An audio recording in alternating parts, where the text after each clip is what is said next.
রাত পোহালেই ঈদ উল আজহা। ঈদের আগের দিনে বেচা কেনায় রীতিমতো ধুম পড়েছে কোরবানির পশুর হাটে। রাজধানীর বিভিন্ন এলাকায় কোরবানির পশু কিনতে ছুটছেন হাটে হাটে ক্রেতারা এবং বিক্রেতাদের নেই দম ফেলার ফুসরত। দামে পরিমাণ হলেই পশু কিনে ক্রেতারা ছুটছেন বাড়ির দিকে। রাজধানীর গাবতলী পশুর হাটে আছেন সহকর্মী সৈকত সাদিক, যুক্ত হচ্ছেন আমাদের সঙ্গে।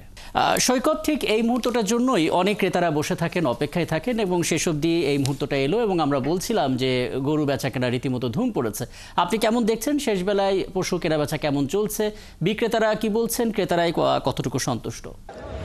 রাকিব, আসলেই কিন্তু শেষ দিনে একটা ক্রেতা বিক্রেতার এটা ধুমই পড়েছে। রাজধানীর এই গাবতলী পশু কুরবানির যে হাট, এটা স্থায়ী হাট এবং যে আর রাতটা পোহালেই তো যেহেতু ঈদ এবং শেষ মুহূর্তেই রাজধানীর বিভিন্ন প্রান্তের এলাকার যে যারা রাজধানীবাসী তারা পশু কেনার জন্যই কিন্তু এই হাটে আসছে এবং অনেক ক্রেতার সাথে, অনেক ব্যাপারীর সাথে, বিক্রেতার সাথে আমরা কথা বলেছি। তারা বলছেন যে রাজধানীর অনেক হাটে বা রাজধানীর আশেপাশের অনেক হাটেই কিন্তু পশু নাই, কিন্তু এই গাবতলী হাটে পর্যাপ্ত পশু রয়েছে। এই গাবতলী হাটে পশু রয়েছে এবং আপনার যদি দেখায় যে যেহেতু দুপুরবেলা ভিড় ছিল, অনেক বৃষ্টি হয়েছে, কিন্তু এখন বৃষ্টি নেই এবং অনেক ক্রেতার সমাগম হয়েছে এবং এই শেষ মুহূর্তে ছোট আকারের যে পশুগুলা সেইগুলার কিন্তু চাহিদা অনেক বেশি, সেই চাহিদা বেশি এবং বড় আকারের যে গরু সেগুলোর চাহিদাও রয়েছে এবং ক্রেতারা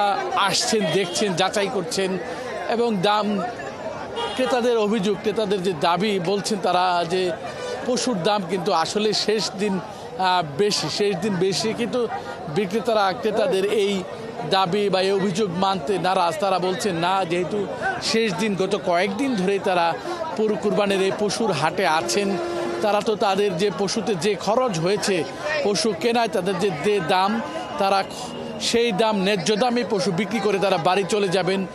এক একজন যারা কৃষক এসেছেন, যা পাইকাররা এসেছেন, বিক্রেতারা এসেছেন এবং রাজধানীর দেশের বিভিন্ন প্রান্ত থেকে এই গাবতলীর হাটে এসেছেন এবং তারা বলছেন যে যেহেতু অল্প কিছু গরু রয়েছে, এই গরুগুলা বা পশুগুলা তারা বিক্রি করে তারা বাড়ি চলে যাবেন এবং অনেক ছোট শিশুরাও এসেছেন, মহিলারাও এসেছেন এবং তারা তাদের পছন্দ অনুযায়ী যাচাই বাছাই করেই তারা কিন্তু পশু কিনছেন।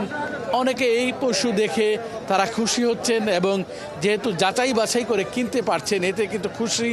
যদিও অনেকে কয়েকবার ফেসবুক বা সামাজিক যোগাযোগ মাধ্যমে পশু বেচা কেনা হয়েছে, কিন্তু এবার কিন্তু রাজধানীবাসীরা পশু কিনতে হাটের উপরে বেশি জোর দিয়েছে এবং আজকে এখন পর্যন্ত ছোট আকারের যে পশুগুলা, সেই পশুগুলাই কিন্তু বেশি চলাচল, পশুর যে কেনা বেচা সেটা হচ্ছে এবং রাখি আপনাদের বলছি ক্রেতার কিন্তু বাড়ছেই। রাজধানীর হাটে, এই গাবতলী হাটে ক্রেতা কিন্তু বাড়ছেই সময় যত গড়াচ্ছে। যেহেতু দুপুরে বৃষ্টি হয়েছিল, এখন যেহেতু বৃষ্টি নেই, ওয়েদারটা ভালো, আবহাওয়াটা ভালো, এর জন্য ক্রেতা আসছে। যদিও ব্যাপারীরা পশু করেই আসলে সে ব্যাপারী করছেন। জমজমাট বলতে যা বোঝায়। অনেক ধন্যবাদ সৈকত সাদিক আমাদের সঙ্গে যুক্ত হয়েছিলেন রাজধানী গাবতলী পশুর হাট থেকে।